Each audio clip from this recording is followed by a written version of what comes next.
الحمد لله وكفى والصلاة والسلام على عباده الذين اصطفى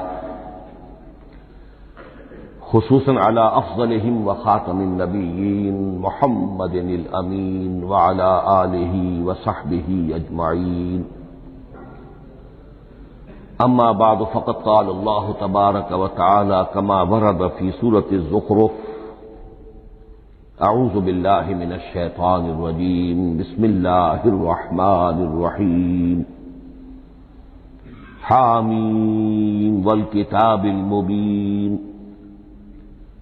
إنا جعلناه قرآنا عربيا لعلكم تعقلون وإنه في أم الكتاب لدينا لعلي حكيم. وقال تبارك وتعالى كما ورد في سورة الواقعة: فلا أقسم بمواقع النجوم وإنه لقسم لو تعلمون عظيم إنه لقرآن كريم في كتاب مكنون لا يمسه إلا المطهرون تنزيل من رب العالمين. وقال عز وجل كما ورد في آخر سورة الفجر: بل هو قرآن مجيد في لوح محفوظ. صدق الله العظيم. رب اشرح لي صدري ويسر لي أمري واحلل عقدة من لساني يفقهوا قولي. اللهم ربنا ألهمنا رشدنا وأعذنا من شرور أنفسنا.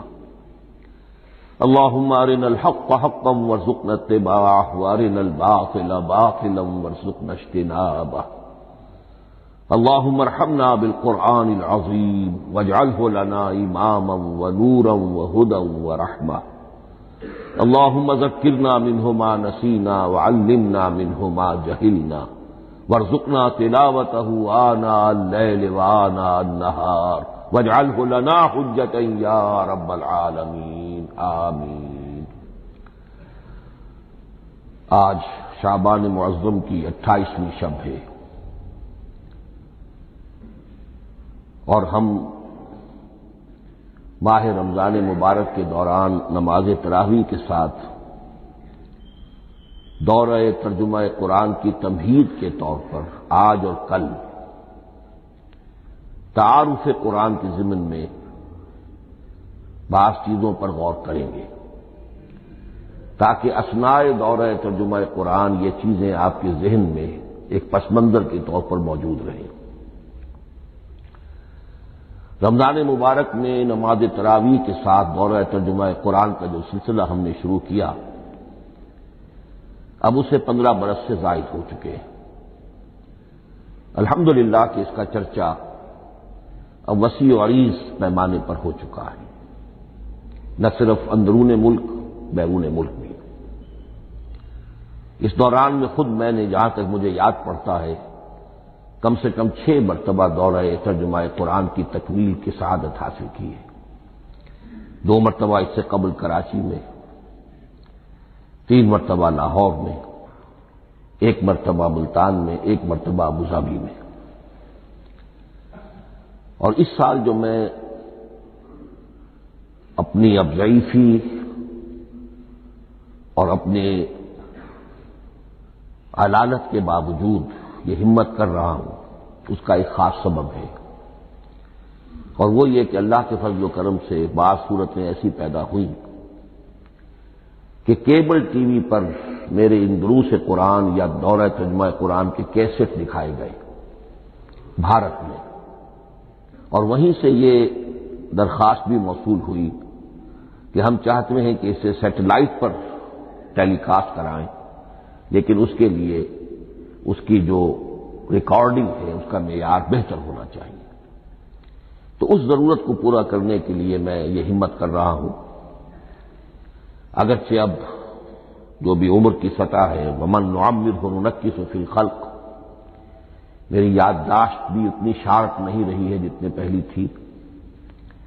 استحضار جو کراس ریفرنسز کا ہے وہ بھی اب اتنا نہیں ہے جتنا کہ پہلے تھا، اور کبھی کبھی میری زبان لڑکھڑاتی بھی ہے۔ ان تمام معذوریوں کے باوجود اس ایک اہم ضرورت کے تحت میں نے یہ ارادہ کیا، میں خود بھی اللہ سے دعا کرتا ہوں، آپ بھی اللہ سے دعا فرمائیں کہ اس ارادے کی تکمیل ہو جائے اور اس سلسلے کو اللہ تعالیٰ اپنے کلام پاک کے پیغام اور علم اور حکمت کی ایک بڑے پیمانے پر پورے عالم انسانیت میں پھیلانے کا ذریعہ بنا دے۔ تعارف قرآن کے ضمن میں سب سے پہلی بات جو سمجھنے کی ہے وہ یہ کہ قرآن مجید کے بارے میں ہمارا اجمالی عقیدہ کیا ہے۔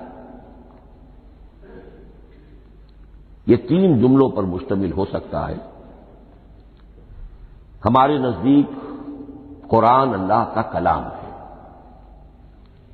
جو محمد الرسول اللہ صلی اللہ علیہ وسلم پر نازل ہوا، اور تیسرے یہ کہ یہ مکمل محفوظ شکل میں موجود ہے بنوعاً، اس میں نہ کوئی تحریف ہوئی ہے نہ کوئی تبدیلی ہوئی ہے۔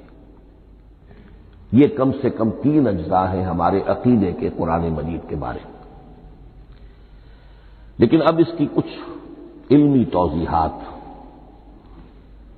سب سے پہلے یہ کہ کلام ہونا، اس کا اللہ کا کلام ہونا، اس لیے کہ آپ کے علم میں ہے یہ تورات جو حضرت موسیٰ علیہ السلام کو دی گئی تھی وہ لکھی ہوئی شکل میں پتھر کی تختیوں پر لکھی ہوئی صورت میں دی گئی تھی، اور قرآن مجید کی تنزیل جو محمد رسول اللہ صلی اللہ علیہ وسلم پر ہوئی ہے وہ ایک مختلف صورت میں ہوئی ہے۔ اس کو قرآن مجید خود اللہ کا کلام قرار دیتا ہے۔ چنانچہ سورہ توبہ کی آیت ہے، آیت نمبر 6، وَإِنْ أَحَدٌ مِّنَ الْمُشْرِكِينَ اسْتَجَارَكَ فَأَجِرْهُ حَتَّى يَسْمَعَ كَلَامَ اللَّهِ ثُمَّ أَبْلِغْهُ مَأْمَنَهُ۔ جب ہجرت کے 9ویں سال آخری وارننگ دی گئی تھی مشرکین عرب کو کہ اب صرف تمہیں چند مہینے کی مہلت دی جا رہی ہے، اس دوران میں آخری فیصلہ کر لو اسلام قبول کرنا ہے یا نہیں، اس لیے کہ اس کے بعد مشرکین عرب کے لیے کوئی رعایت نہیں ہوگی، جو لوگ اسلام قبول نہیں کریں گے انہیں تہہ تیغ کر دیا جائے گا۔ فَإِذَا انْسَلَخَ الْأَشْهُرُ الْحُرُمُ فَاقْتُلُوا الْمُشْرِكِينَ حَيْثُ وَجَدتُّمُوهُمْ۔ جب یہ مہلت ختم ہو جائے تو ان مشرکین کا قتل عام کرو۔ اس کی وضاحت پھر جب سورہ توبہ ہم پڑھیں گے تو اس وقت ہوگی، اس وقت یقیناً ذہن میں کچھ اشکالات آئیں گے، لیکن اس وقت اس ضمن میں تفصیلی بحث کا موقع نہیں۔ اب اس میں ایک استثناء رکھا گیا کہ ایک مشرک ہے وہ چاہتا ہے کہ اتنا بڑا چیلنج جو ہمیں دے دیا گیا تو ہمیں موقع دیا جائے کہ ہم آئیں، آپ کے پاس بیٹھیں، کچھ دن رہیں، اللہ کا کلام سنیں، آپ کیا بات منوانا چاہتے ہیں، اس کے لیے کیا دلائل ہیں، اس کو اچھی طرح سمجھیں، اس کا ہمیں موقع ہونا چاہیے۔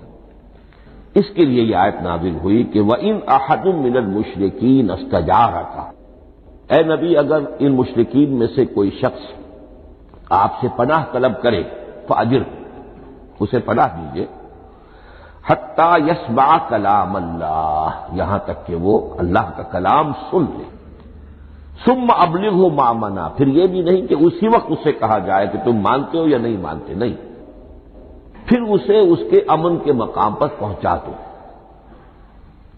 یہ جو آیت ہے اس میں لفظ کلیئر آ گیا کہ قرآن مجید اللہ کا کلام ہے۔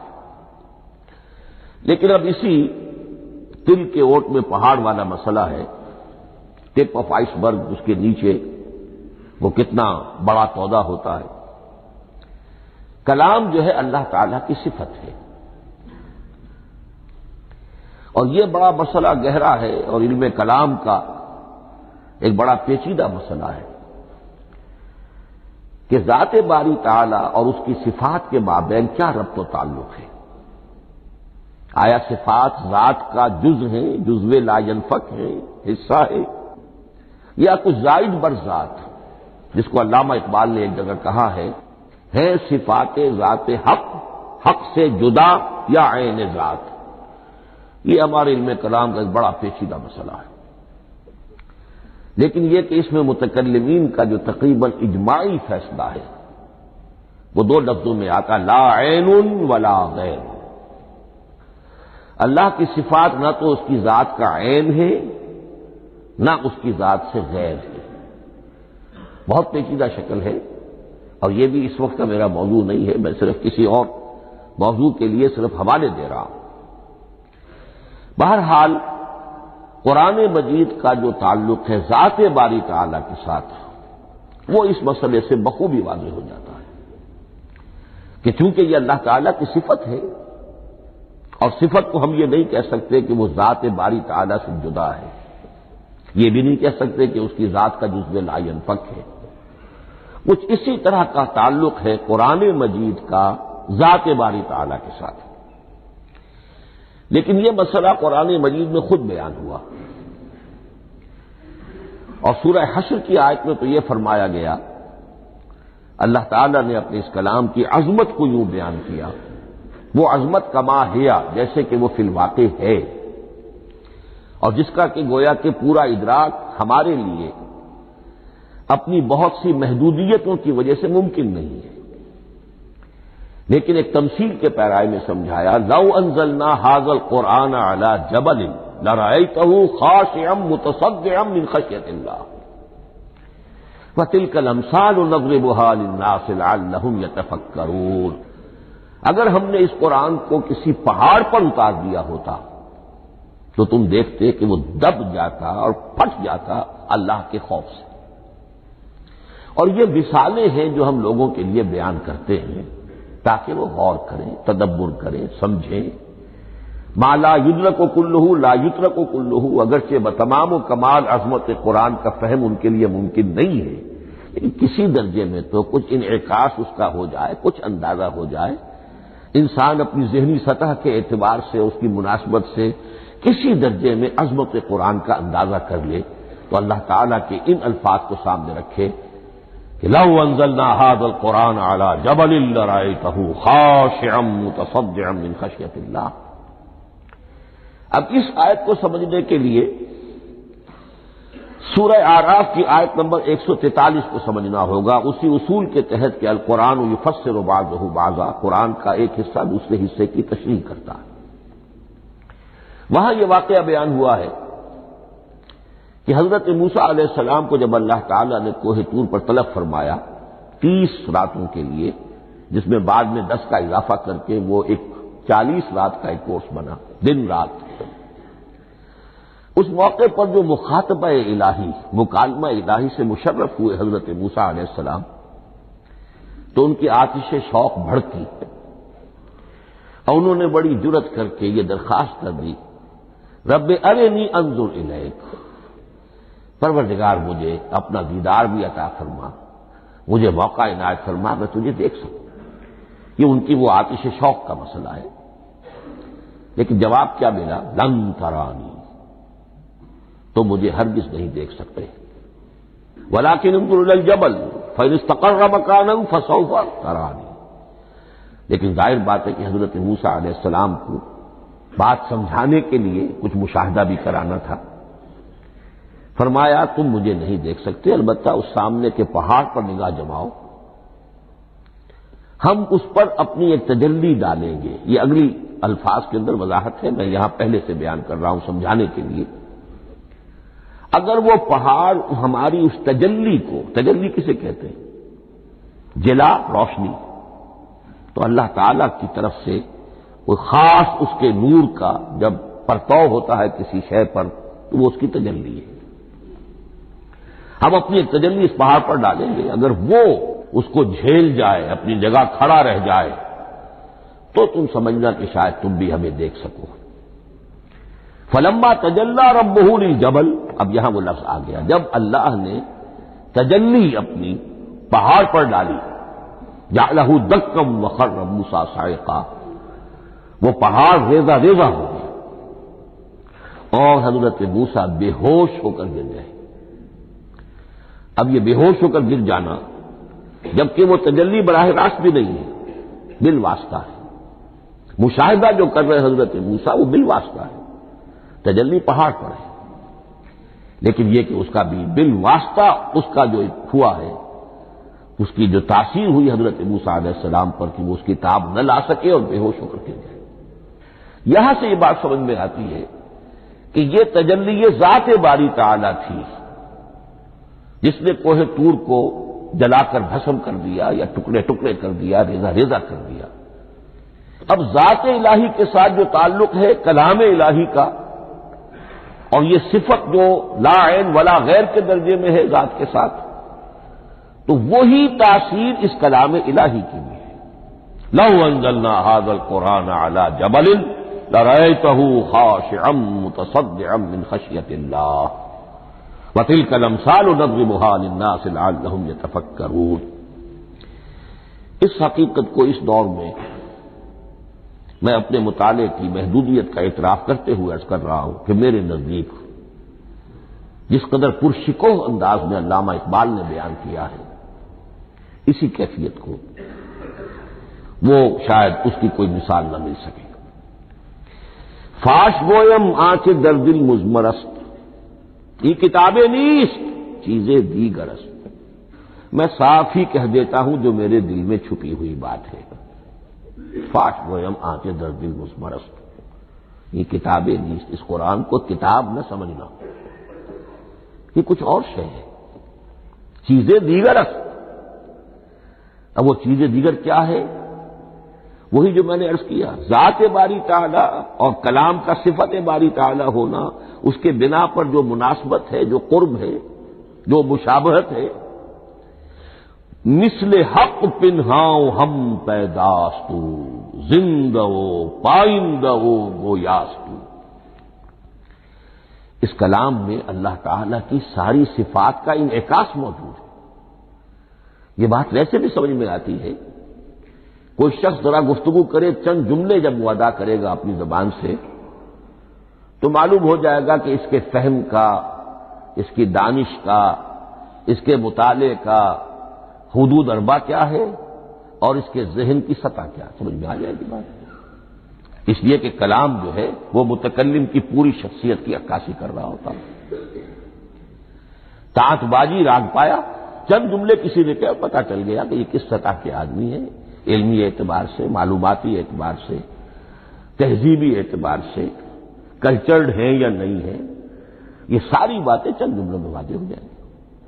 تو اللہ تعالیٰ کی بھی جملہ صفات کا عکس اس قرآن میں موجود ہے۔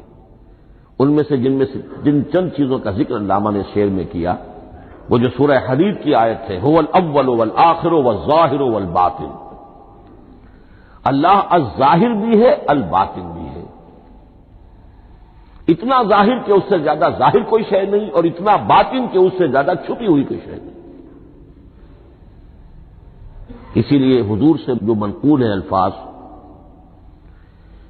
کہ پروردگار انت الظاہر فلیس فوقک شیء وانت الباطن فلیس دونک شیء، یہی کیفیت قرآن کی ہے۔ مثل حق پنہاں و ہم پیداستو، پنہاں بھی ہے ظاہر بھی ہے، جیسے ذات باری تعالی اور جیسے اللہ تعالی کی شان ہے جو آیت الکرسی کے شروع میں آئی، الحی القیوم، مثل حق پنہاؤ ہم پیداستو زندہ ہو پائندہ ہو گویاستو، یہ قرآن جو ہے اللہ تعالی کی صفات کا ایک عکس اپنے اندر رکھتا ہے۔ اس سے ذرا آگے چلیے، کلام کے بارے میں۔ اب کلام الہی ظاہر بات ہے کہ صفت ہے اور صفت قدیم ہے، اللہ کی صفات حادث نہیں ہے، اللہ کی ذات بھی قدیم ہمیشہ سے ہے اور اس کی صفات بھی قدیم ہمیشہ سے، اور یہ جو کلام الہی ہے ظاہر بات ہے کہ یہ جو ہماری زبان کے حروف و اصوات ہیں، کلام الہی تو ان سے منزہ ہے، مبرہ ہے، ماورا ہے، اعلیٰ ہے، عرفہ ہے۔ ہماری زبانوں کے حروف و اصوات، الفابیٹس جگہ جگہ تبدیل ہو جائیں گے، انگریزی کے کچھ اور ہیں، اردو کے کچھ اور ہیں، عربی کے کچھ اور ہیں۔ کلام الہی ان تمام سے اعلیٰ، عرفہ، منزہ اور مبرہ ہے۔ یہ کلام الہی جب بھی نازل ہوا ہے، ظاہر بات ہے حضرت موسیٰ پر اگر کتاب اتاری گئی وہ بھی علم الہی سے آئی، لیکن وہ عبرانی زبان میں آئی، حضرت عیسیٰ علیہ السلام پر انجیل اتاری گئی، ہم یقین سے نہیں کہہ سکتے، دو میں سے کسی ایک زبان میں اتاری گئی ہوگی، یا عبرانی ہوگی، اس لیے کہ شام کے جس علاقے میں، فلسطین کے جس علاقے میں ان کی پیدائش ہوئی اور جہاں وہ دعوت و تبلیغ کے لیے گھومتے رہے، اس کے عوام کی زبان تھی آرامی اور خواص کی زبان تھی عبرانی، ہیبریو۔ تو یا تو وہ بھی تورات کی طرح عبرانی ہی میں نازل ہوئی تھی یا آرامی میں ہوگی، لیکن اب کوئی نسخہ نہ ہیبریو کا، کوئی قدیم نسخہ دنیا میں موجود ہے، نہ آرامی کا۔ جو سب سے پرانا نسخہ ملتا ہے انجیل کا وہ اس کا ترجمہ ہے، لیٹن زبان کا ترجمہ ہے یا گریک ترجمہ ہے، اصل کوئی نہیں۔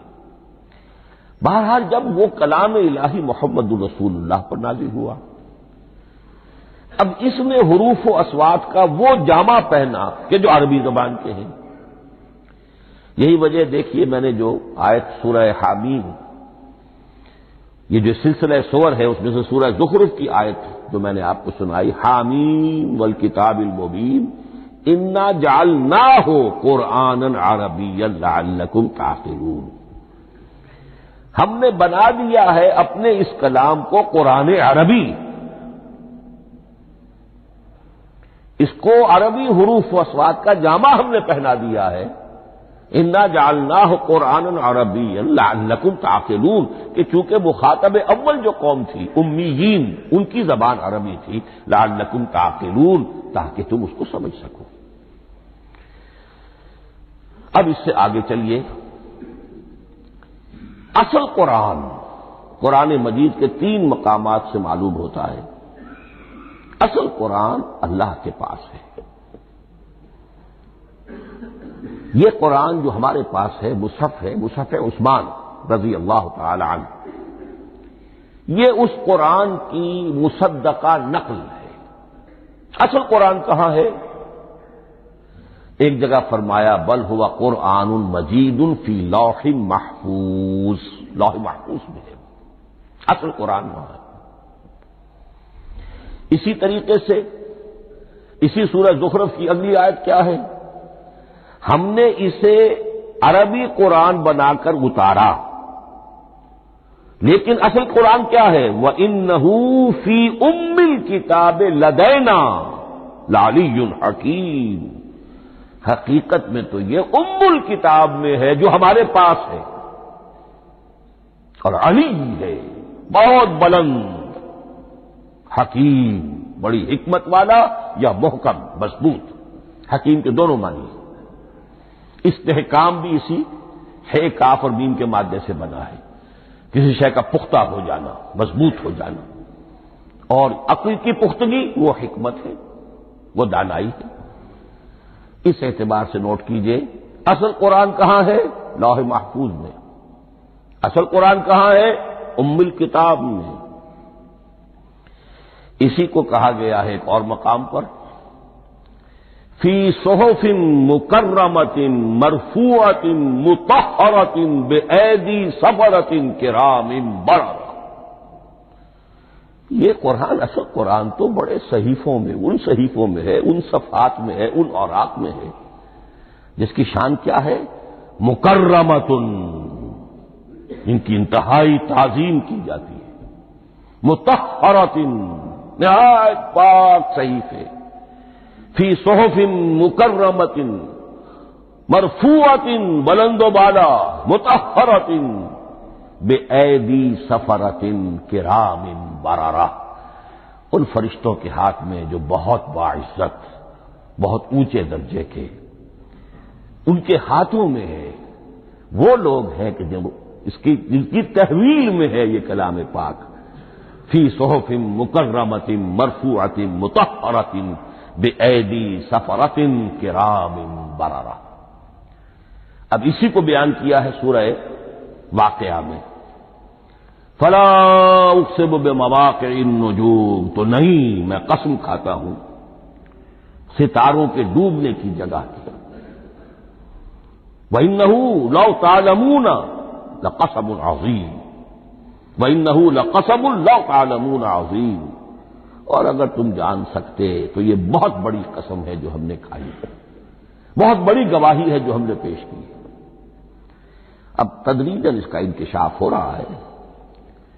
یا آج جو تصور ہے بلیک ہولز کا، اس سے کچھ اندازہ ہوتا ہے یہ ستارے کہاں ڈوب جاتے ہیں. بڑے بڑے ستارے نسیم منسیہ ہو جاتے ہیں، ستارے نہیں پوری گیلیکسیز اس میں گم ہو جاتے ہیں. وہ مقبرے ہیں بڑی بڑی گیلیکسیز کے. فلا اقسم بمواقع النجوم وانه لقسم لو تعلمون عظیم انه لقرآن کریم.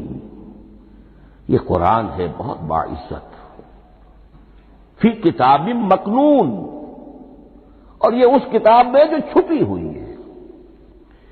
یہ لؤلؤ مکنون کا لفظ آتا ہے قرآن مجید میں. جیسے موتی ہوتے ہیں انہیں چھپا کر رکھا جاتا ہے ڈبیوں میں، مخملی ڈبیوں کے اندر موتیوں کو، اسی طریقے سے فی کتاب مکنون.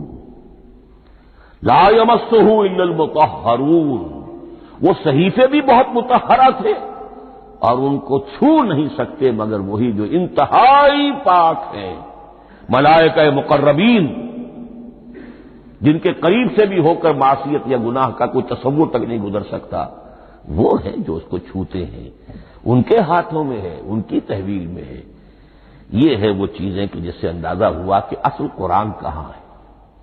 یہ جو ہمارے پاس ہے در حقیقت یہ نقل مطابق اصل ہے، مصدقہ نقل ہے. اب اس میں آپ سے عرض کر دوں کہ ایک بہت خوبصورت بات ہمیں جو ملتی ہے، تورات میں جو استثناء، جو صفر استثناء ہے ڈیوٹرانومی، اس کے 18ویں باب میں 18ویں اور 19ویں آیات جو ہیں اس میں ذکر موجود ہے. میں ان کے لیے انہی کے بھائیوں میں سے تیری مانند ایک نبی برپا کروں گا. اللہ تعالیٰ کلام فرما رہے ہیں یہاں حضرت موسیٰ علیہ السلام سے، آج بھی موجود ہے. اولڈ ٹیسٹمنٹ ڈیوٹرانومی یا کتاب استثناء، صفر استثناء، اس کا 18واں باب، اس کی 18ویں اور 19ویں آیات جب چاہیں جا کر دیکھیں. میں ان کے لیے ان کے بھائیوں ہی میں سے تیری مانند ایک رسول اٹھاؤں گا. میں ان کے لیے انہی کے بھائیوں میں سے تیری مانند ایک نبی برپا کروں گا اور اپنا کلام اس کے منہ میں ڈالوں گا، اور جو کچھ میں اس سے کہوں گا وہی وہ ان سے کہے گا. یہ ہے جو پیشین گوئی ہے محمد الرسول اللہ صلی اللہ علیہ وسلم کی. اور یہاں وہ فرق واضح کر دیا گیا، اے موسیٰ تم سے تو یا تو ہم نے کلام کیا ہے یا تمہیں جو کتاب دی ہے وہ لکھی ہوئی دی ہے، لیکن جو نبی تیری ہی مانند میں برپا کروں گا. اب اس میں بھی نوٹ کرنے کی بات ہے کہ حضرت موسیٰ کے مشابہ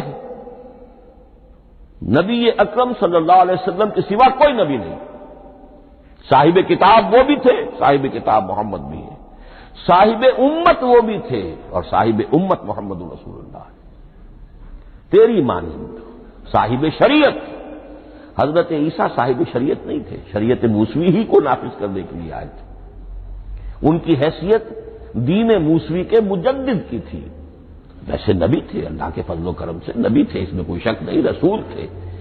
لیکن یہ کہ ان کے کام کی نوعیت کیا تھی، اس لیے کہ کوئی نئی شریعت لے کر نہیں آئے. اب بھی انجیل میں الفاظ موجود ہیں، don't think I have come to destroy law. یہ موزائک لا جسے یہ کہتے ہیں شریعت موسوی، وہ تم پر نافذ رہے گی، تم اس کی پابندی کرو گے. چونکہ صاحب شریعت رسول یا موسیٰ یا محمد صلی اللہ علیہ وسلم علیہ الصلوۃ والسلام. تو میں ان کے بھائیوں میں سے، اب بھائی کون ہوں گے؟ ظاہر بات ہے بنی اسرائیل، ان کے کزنس کون ہیں؟ بنی اسماعیل. بنی اسرائیلی تو جو بھی نبی ہے وہ انہی میں سے ہے، ان کے بھائیوں میں سے.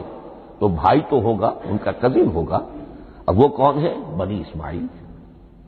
آپ نے ابھی سنا ہوگا جب پیس ٹریٹی ہوئی تھی اور کلنٹن صاحب آئے تھے، اور وہاں جب شاہ حسین جو ہیں اردن کے وہ بھی آئے اور بغل گیر ہوئے تھے، اسرائیل کے وزیر اعظم تھے، تو اس وقت یہ لفظ استعمال کیا تھا صدر کلنٹن نے کہ آپ لوگ تو آپس میں کزنز ہیں.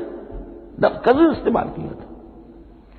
تو ان کے بھائیوں میں سے گویا کہ غیر اسرائیلی جو ان کے قریب ترین قرابت دار ہوں گے وہ بنو اسماعیل ہیں. تیرے مانند صاحب شریعت نبی میں برپا کروں گا، لیکن اس پر جو میرا کلام اترے گا وہ کس شکل میں اترے گا؟ میں اپنا کلام اس کے منہ میں ڈالوں گا اور پھر وہ جو کچھ کہے گا وہ وہی کہے گا جو میں نے کہا ہے۔ اب اس کے حوالے سے ایک بہت اہم بات سمجھ لیجئے، قرآن مجید کے دو اہم مقامات کی وضاحت اس سے ہو جائے گی۔ یہ کلام اللہ، قرآن مجید میں اس کو قول جبرائیل بھی کہا گیا ہے۔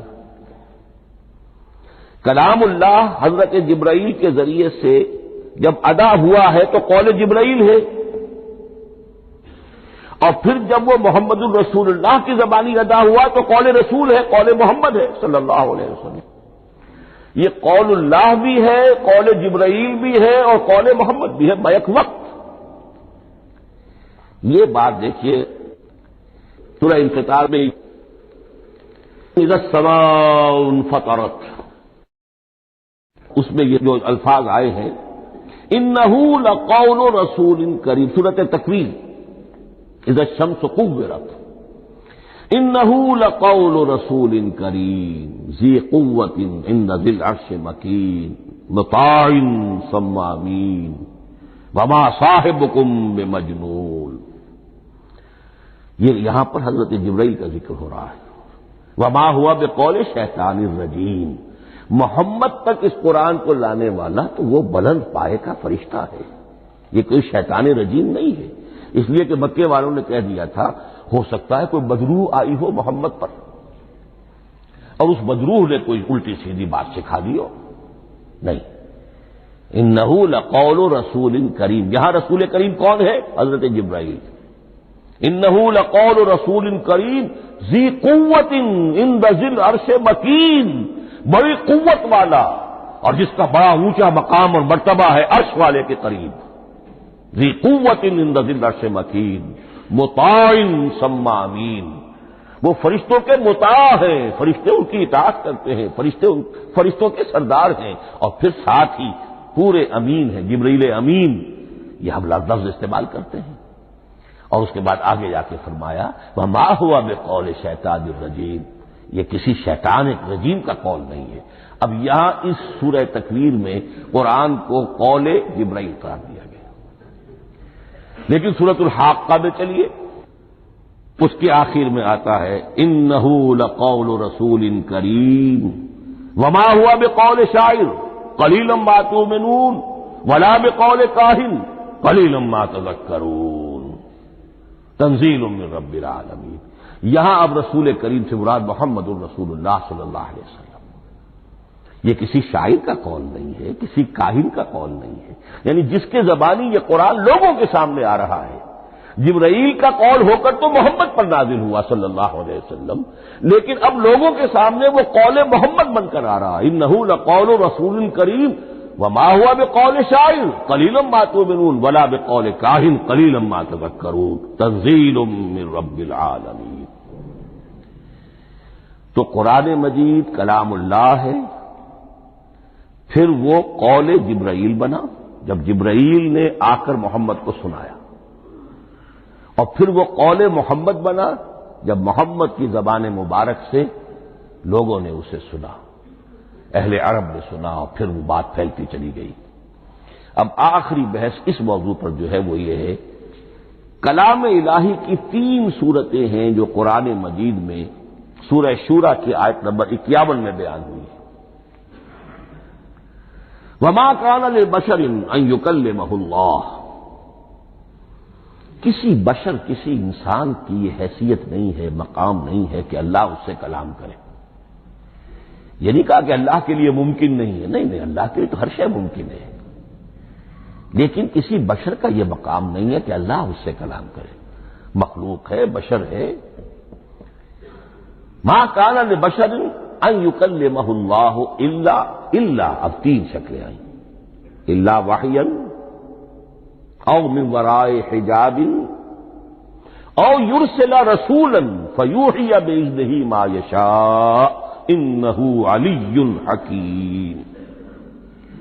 3 صورتیں ہیں کلام الہی کی، یا تو براہ راست اللہ وحی کرتا ہے بغیر کسی فرشتے کی درمیان میں ذریعہ بنائے ہوئے،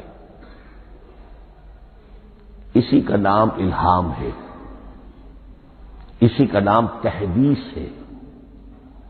یہ غیر نبی کے ساتھ بھی ہوتا ہے، حضور نے فرمایا ہر نبی کی امت میں محدث ہوتے تھے جن سے اللہ کلام کرتا تھا، اور میری امت کا محدث عمر رضی اللہ تعالی محدث، محدث نہیں، محدث کے معنی ہے علم حدیث کا ماہر۔ امام بخاری محدث ہے، امام مسلم محدث ہے۔ محدث تحدیث سے مفعول بنا جس سے بات کی جاتی ہے، محدث۔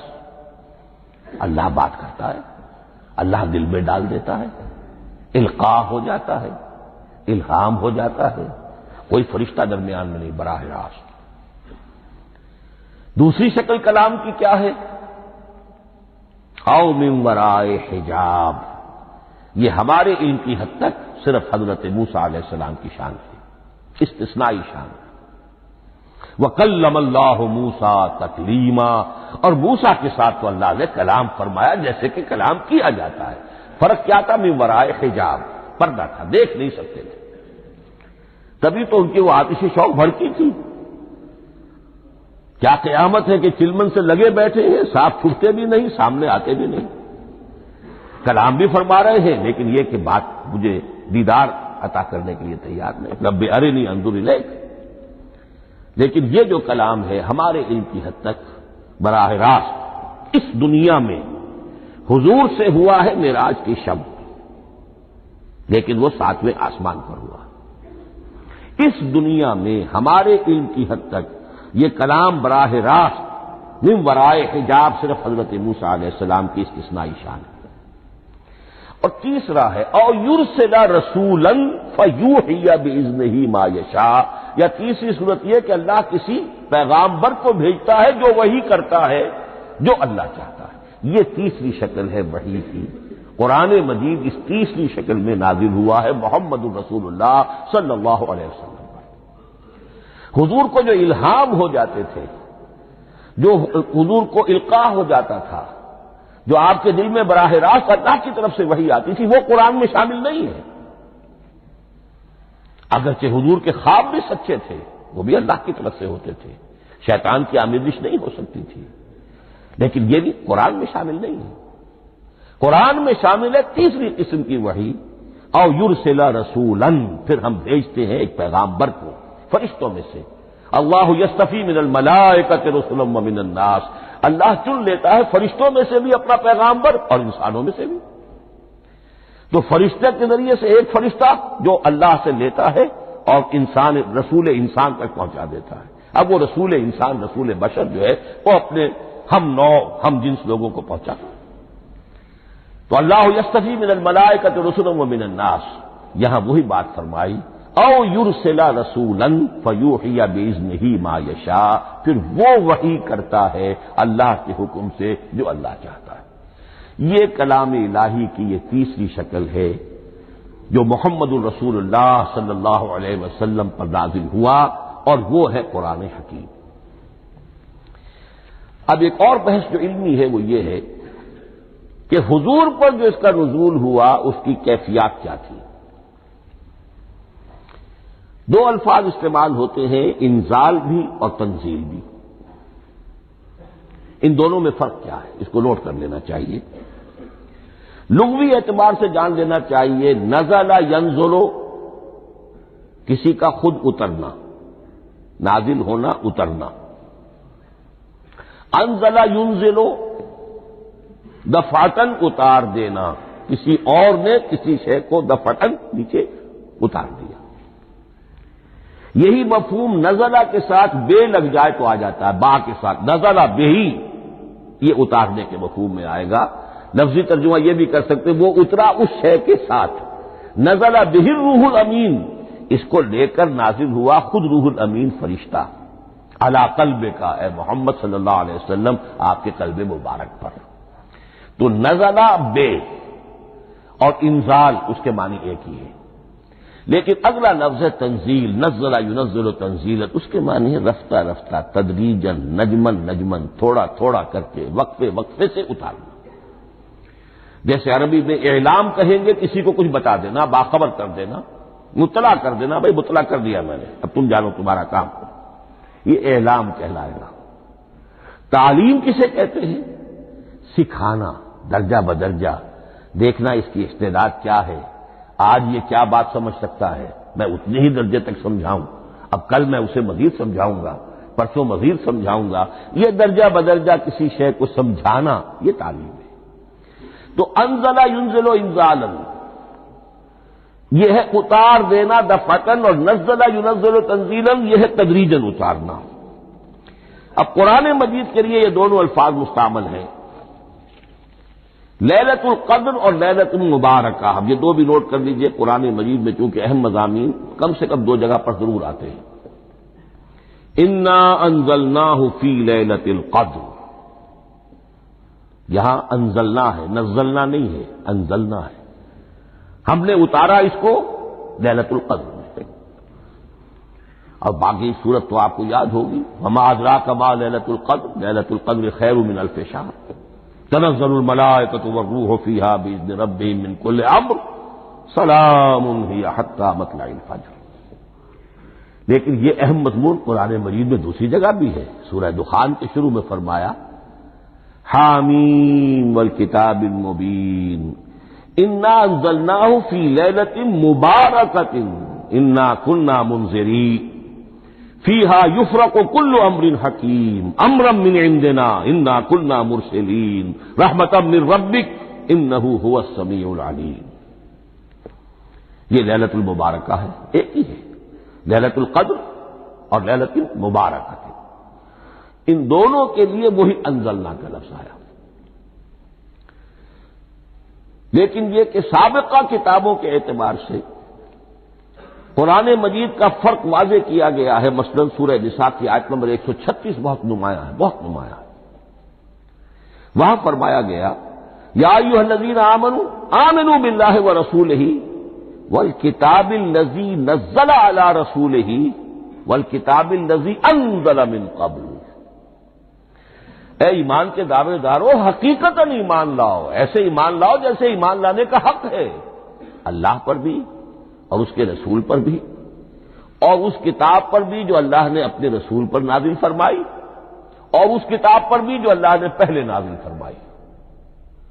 لیکن نازل کے لیے یہاں آیا حضور کے لیے والکتاب الذی نزل علی رسول، تنزیل کی شکل میں، اور تورات کے لیے والکتاب الذی انزل من قبل، وہ تو دفعۃ واحدا لکھی ہوئی تختیوں کی شکل میں حضرت موسیٰ علیہ السلام کو دے دی گئی تھی۔ تو یا ایھا الذین آمنوا آمنوا باللہ ورسولہ والکتاب الذی نزل علی رسولہ والکتاب الذی انزل من قبل، یہ جو تنزیل ہوئی ہے حضور پر، یعنی لیلۃ القدر میں جو رمضان مبارک میں ہے، پورا قرآن لوح محفوظ سے، کتاب مکنون سے، ام الکتاب سے نقل کر کے اتار دیا گیا سمائے دنیا تک، پہلا آسمان جسے ہم کہتے ہیں سمائے دنیا، وہ آسمان جو قریب ترین ہے دنیا کے، وہاں سے اب یہ درجہ بدرجہ تھوڑا تھوڑا چند آیتیں، چند سورتیں، پھر آیتیں، پھر سورتیں، یہ نازل ہوا محمد الرسول اللہ صلی اللہ علیہ وسلم پر۔ گویا کہ پہلا مرحلہ انزال کا ہے، پورا قرآن لوح محفوظ یا کتاب مکنون یا ام الکتاب سے نقل کر کے اتار دیا گیا سمائے دنیا تک۔ یہ ہے انزل ینزل انزالا، انا انزلناہ فی لیلۃ القدر انا انزلناہ فی لیلۃ مبارکہ۔ لیکن محمد الرسول اللہ پر یہ نازل ہوا اب تھوڑا تھوڑا، نجمن نجمن، درجہ بدرجہ، تدریجن، یہ ہے تنزیل۔ اس تنزیل کی حکمت قرآن مجید میں بیان ہوئی ہے، اور اس اعتبار سے کہ اہل عرب نے، اہل مکہ نے اعتراض کیا تھا کہ یہ پورا قرآن کیوں نہیں محمد ایک ہی مرتبہ پیش کر دیتے صلی اللہ علیہ وسلم۔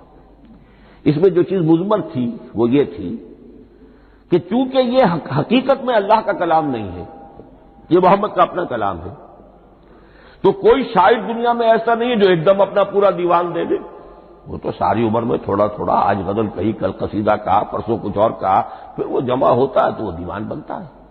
اسی طریقے سے تو یہ کر رہے ہیں، اگر یہ اللہ کا کلام ہوتا تو بیک وقت آ جاتا، یہ تو ذرا محنت کرتے ہیں، کچھ اس کے اندر اس کو اپنی محنت سے کوشش کر کے کچھ موضوع کرتے ہیں، کلمات، الفاظ، اور اس طریقے سے رفتہ رفتہ لے کر آ رہے ہیں، اس لیے ان کا اعتراض نقل ہوا ہے یہ۔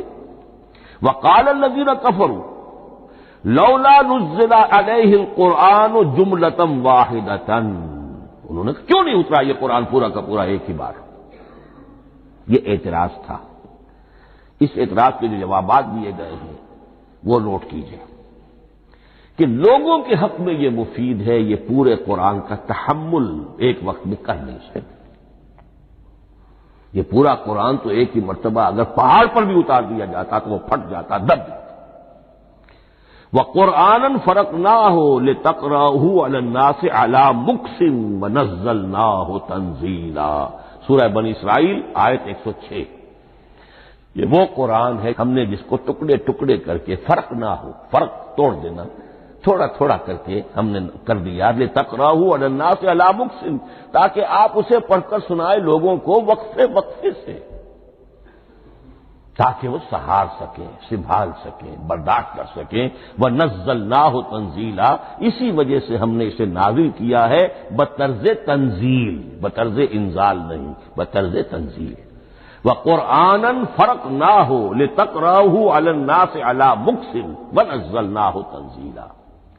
ایک حکمت تو ہو گئی عوام کے لیے، ایک حکمت خود رسول کے لیے صلی اللہ علیہ وسلم۔ كَذَلِكَ لِنُثَبِّتَ بِهِ فُؤَادَكَ وَرَتَّلْنَاهُ تَرْتِيلًا، اب ذرا نوٹ کیجئے، قلب محمدی کے لیے بھی اس پورے کلام کا ایک دم سہار آسان کام نہیں تھا۔ یہ اس لیے، یہ اسی سورہ الفرقان کی جو آیت کا میں نے ایک حصہ آپ کو سنا دیا تھا، اسی کے اندر اس کا جواب آیا ہے، اسی آیت میں، آیت نمبر 32 ہے یہ سورہ فرقان کی۔ وقال الذین کفروا لولا نزل علیہ القرآن جملۃ واحدۃ، یہ اعتراض ہے۔ جواب کیا ہے؟ کذالک لنثبت بہ فؤادک، ہم نے یہ اس لیے کیا ہے نبی کہ اس کے ذریعے سے آپ کے دل کو ٹھہراؤ اور جماؤ عطا کریں، یہ ایک دم اس کا اتر جانا۔ انا سنلقی علیک قولا ثقیلا، بڑا بھاری بوجھ ہے، ناقابل برداشت ہے، تاکہ رفتہ رفتہ آپ کا دل، اس کے اندر تقویت بڑھتی چلی جائے، اس کے اندر اور اس کا تحمل جو ہے اس کی صلاحیت بڑھتی چلی جائے۔ کذالک لنثبت بہ فؤادک ورتلناہ ترتیلا، اسی لیے ہم نے تھوڑا تھوڑا کر کے نازل کیا ہے۔ ولا یاتونک بمثل الا جئناک بالحق واحسن تفسیرا، ساتھ ہی فرمایا کہ یہ لوگ جو بھی اعتراض کریں گے ہم اس کا جواب بھی اور بہترین تعویل بھی آپ کو دے دیں گے۔ اب اگلی بحث یہ ہے یہ قرآن کب اور کہاں نازل ہوا؟ یہ عام معلوماتی شے ہے، اس میں کوئی پیچیدگی نہیں ہے، لیکن اس کی اہمیت ہے، بہت ضروری ہے، وہ میں انشاءاللہ اگلی بحث میں جبکہ قرآن کے سمجھنے کے جو اصول ہیں ان کو بیان کروں گا تو وضاحت سے بات آئے گی۔ یہ کہ یہ عام معلوماتی ایک ہمارے ذہن میں خاکہ رہنا چاہیے، زمان و مکان کا کیا رشتہ ہے قرآن کے ساتھ۔ قرآن نازل کب ہوا؟ ہمارا چونکہ عام طور پر جو معمول ہے، ہم تو جو کرسچین ایرا ہے اس کے حوالے سے ہمارے ذہن کے اندر سارا حساب کتاب ہے، تو سن 610 عیسوی سے لے کر 632 عیسوی تک شمسی حساب سے 22 سالوں میں قرآن نازل ہوا ہے۔ 571 حضور کی ولادت کا سال ہے، 571 عیسوی۔ 610 میں آپ 39 سال کے ہوئے، لیکن قمری حساب سے 40 کے ہو چکے۔ 610 میں قرآن کی تنزیل شروع ہوئی اور 632 میں آپ کا انتقال ہوا۔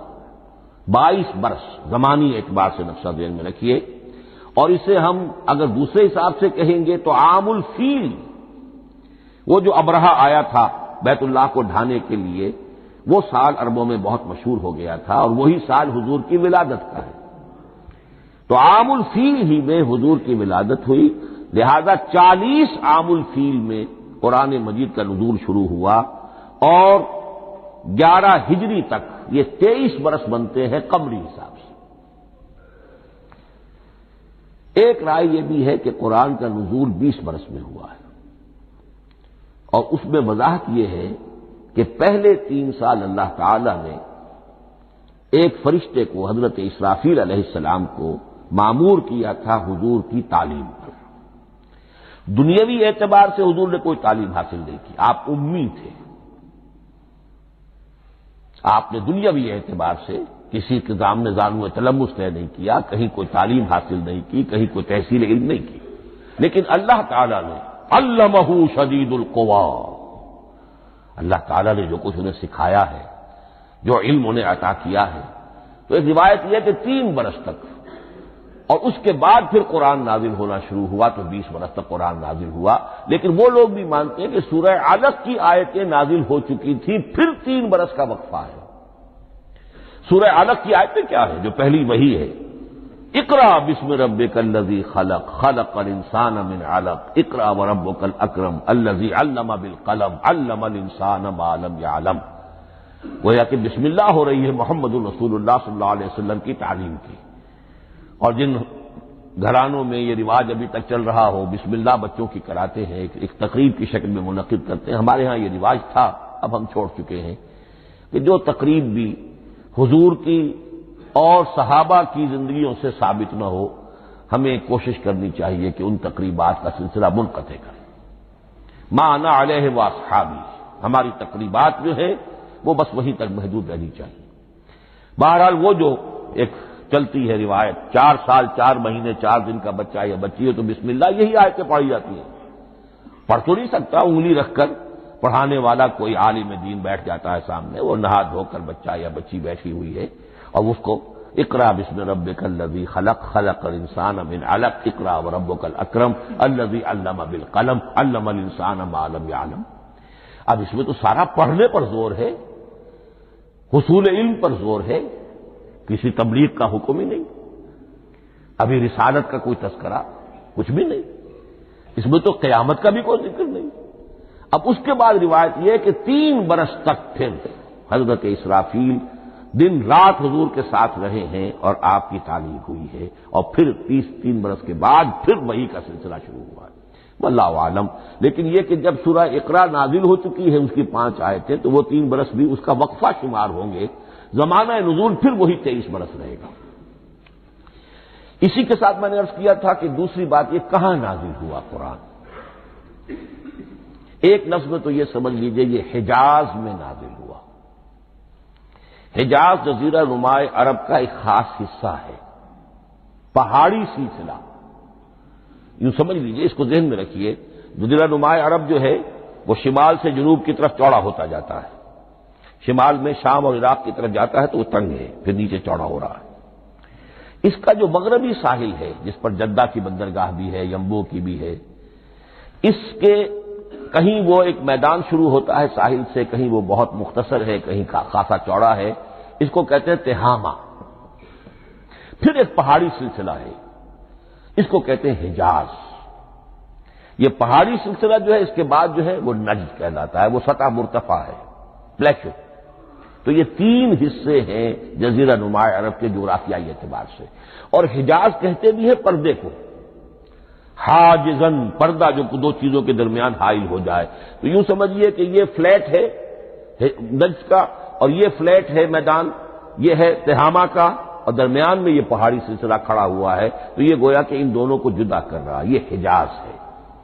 اس حجاز ہی کا شہر مکہ ہے، اس حجاز ہی کا شہر مدینہ ہے، اس حجاز ہی کا شہر طائف ہے، اس حجاز ہی کی آخری ٹپ سمجھ لیجئے تبوک ہے۔ تو حضور صلی اللہ علیہ وسلم کی پوری زندگی آغاز وحی کے بعد سے لے کر وہ اسی علاقے کے اندر، پہلے آپ مکے میں تھے، قرآن مجید کی جو صورتیں اس دور میں نازل ہوئیں یا آیتیں نازل وہ مکیات کہلاتی ہیں، پھر آپ نے ہجرت کی، اور ہجرت کر کے جب آپ جا رہے تھے اس دوران میں بھی کچھ قرآن نازل ہوا اثناء ہجرت میں، پھر آپ مدینے تشریف فرما ہوئے، اب وہ ہم کہتے ہیں مدنی قرآن، لیکن مدنی قرآن سارا مدینے میں نازل نہیں ہوا۔ آپ کبھی جا رہے کسی مہم پر، کسی جنگ کے لیے، غزوہ بدر کے لیے آ گئے ہیں، تو وہاں جو آیات نازل ہو رہی ہیں وہ مدینے میں تو نہیں ہو رہی۔ براڈ تقسیم تو یہی ہے، مکی مدنی۔ ہجرت سے قبل جو کچھ نازل ہوا وہ مکی، ہجرت کے بعد جو کچھ نازل ہوا وہ مدنی، لیکن صرف مدنی کہنا صحیح نہیں ہے۔ اثناء سفر تبوک، اتنا طویل سفر ہے آپ کا، اس کے دوران آتے جاتے قرآن نازل ہوتا رہا، لیکن یہ بات نوٹ کر لیجئے کہ پورا قرآن حجاز ہی میں نازل ہوا ہے، یہ تمام شہر، یہ تمام علاقہ حجاز کہلاتا ہے۔ ایک اور بحث جو ہم اسی اپنی پہلی نشست میں مکمل انشاءاللہ کر لیں گے وہ ہے محفوظیت قرآن کی بحث۔ میں نے عرض کیا تھا کہ 3 چیزوں پر ہمارا عقیدہ مشتمل ہے۔ یہ اللہ کا کلام ہے، نمبر 1، نازل ہوا محمد الرسول اللہ پر صلی اللہ علیہ وسلم، اسی لیے ہم نے کلام سے متعلق کچھ مباحث علمی گہرائی میں اتر کر وہ سمجھے، حضور پر اس کے نزول، انزال اور تنزیل کے مختلف مراحل کو سمجھا۔ اب اس کی محفوظیت کے اعتبار سے واقعہ یہ ہے کہ واحد کتاب ہے پوری دنیا میں، واحد کتاب جس کے بارے میں دشمن بھی تسلیم کرتے ہیں، چاہے وہ اسے اللہ کا کلام نہ مانے، لیکن یہ مانتے ہیں کہ بعین ہی وہ شے جو محمد نے اپنی امت کو دی تھی آج بھی امت کے پاس صحیح موجود ہے۔ ظاہر بات ہے اگر تو اسے اللہ کا کلام مانے، وہی مانے، تب تو مسلمان ہی ہو گئے۔ وہ تو یہی کہتے ہیں کہ بہرحال محمد نے چاہے خود لکھا، تصنیف کیا، جو بھی کچھ کیا اس کو چھوڑ دیجئے، لیکن جو شے محمد نے اپنی امت کو دی تھی صلی اللہ علیہ وسلم بعین ہی وہ شے موجود ہے۔ تو یہ محفوظیت قرآن کی جو ہے، جبکہ کوئی اور دنیا کی کتاب اس کی مدعی ہی نہیں، تورات والوں کا سرے سے یہ دعویٰ ہی نہیں ہے۔ وہ تورات تو گم ہو گئی تھی نبوکدنضر کے حملے کے وقت، اس کے بعد سے دنیا میں تورات کا وجود نہیں ہے، اور پھر 100 برس کے بعد اپنی یادداشتوں سے مرتب کی ہے یہ تورات جو آج ہمارے سامنے ہے۔ انجیل کا جیسا کہ میں عرض کر چکا ہوں کوئی نسخہ جو ہے نہ عبرانی کا موجود ہے نہ آرامی زبان کا ہے، دنیا کی کوئی کتاب نہیں جو دعویٰ کر سکتی ہو۔ یہ قرآن جو شروع ہوتا ہے ذالک الکتاب لا ریب فیہ، یہ دعویٰ دنیا کی کسی اور کتاب نے خود کیا بھی نہیں۔ اس کی بھی جس قدر پرشکوہ الفاظ میں علامہ اقبال نے اس کی ترجمانی کی ہے انہی کا حصہ ہے۔ حرف اورا ریب نئے، تبدیل نئے، آیش شرمندہ تعویل نئے۔ اس قرآن کے کسی حرف میں کوئی تحریف ہو جانا نہیں، امکان ہی نہیں، قطعی طور پر۔ کسی لفظ کا بدل دیا جانا نہیں، حرف اورا ریب نئے، تبدیل نئے، اس میں کسی کا شک پر مبنی ہونا نہیں، آیش شرمندہ تعویل نئے۔ اس کی آیت کوئی بھی ایسی نہیں جسے تروڑا مروڑا جا سکے، یہ اپنی حفاظت خود کرتی ہے۔ لا یاتیہ الباطل من بین یدیہ ولا من خلفہ، حامیم السجدہ کی آیت نمبر 42، اس پر باطل حملہ آور ہو ہی نہیں سکتا۔ انا نحن نزلنا الذکر وانا لہ لحافظون، ہم ہی نے یہ الذکر نازل کیا ہے اور ہم ہی اس کی حفاظت کرنے والے ہیں۔ جہاں تک پہلے ٹکڑے کا تعلق ہے اس آیت مبارکہ کا، اس میں تو تورات بھی آئے گی۔ تورات کس نے نازل کی؟ اللہ نے نازل کی۔ انجیل کس نے نازل کی؟ اللہ نے نازل کی۔ انا انزلنا التوراۃ فیہا ھدی ونور، یہ سورہ مائدہ میں الفاظ ہیں۔ انجیل کے بارے میں بھی ہم نے انجیل عطا کی عیسیٰ کو، فیہ ھدی ونور، لیکن یہ کہ انا نحن نزلنا الذکر، اس کو اس قدر تاکید کے ساتھ کہہ کر وانا لہ لحافظون، اور ہم ہی اس کے محافظ ہیں۔ لیکن اس موضوع پر اہم ترین مقام جو ہے قرآن مجید کا وہ سورہ قیامہ کی یہ آیات ہے، لا تحرک بہ لسانک لتعجل بہ۔ جب قرآن نازل ہوتا تھا حضور جلدی جلدی زبان کو حرکت دیتے تھے، یاد کر لیں، مبادا کہیں بھول جاؤ، مبادا کوئی لفظ جو ہے تبدیل ہو جائے۔ یہ مشقت جو آپ جھیل رہے تھے اس سے اللہ نے روک دیا، از راہ شفقت اور محبت۔